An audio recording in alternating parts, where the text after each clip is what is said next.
A lot of sin is rooted in fear. Is maybe rooted in fear of rejection, fear of people, fear of something, and that causes them to go sin. And what we have to do, like I said, show that love.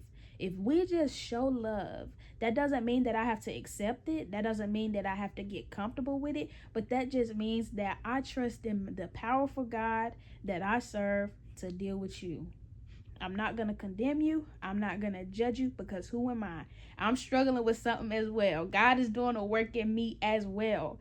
And so what I'm saying is that I trust God to work in me. I'm going to surrender God. I'm going to surrender my stuff to God, and I'm also going to surrender your stuff to God too, even though you don't know that I'm surrendering it to God. You see what I'm saying? You don't make people feel uncomfortable. You don't make people do all, you don't have, why are you doing? You ain't got to do that. Don't be trying to make people feel uncomfortable or make them feel like they're not welcomed around you because they are dibbling and dabbling in sin.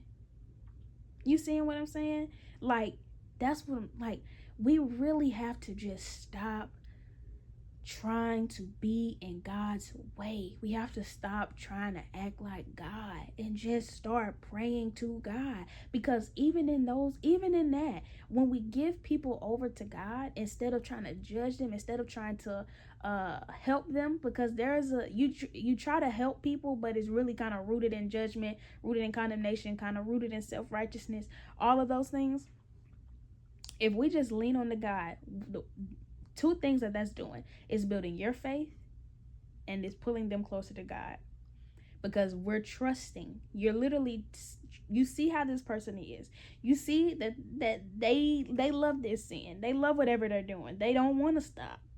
Okay? But if you put that attention and put all of that into prayer, and you say, God, I trust you, and God does a miraculous work in that person, then don't you think that that's going to build your faith even the more? Don't you think God's going to show out and show up for you just so that you could give him praise? It says that in the scripture. Like, sometimes God allows things to happen. Sometimes God causes things to happen just so that you could give him more glory, more honor, so that you could see his power at work. Okay?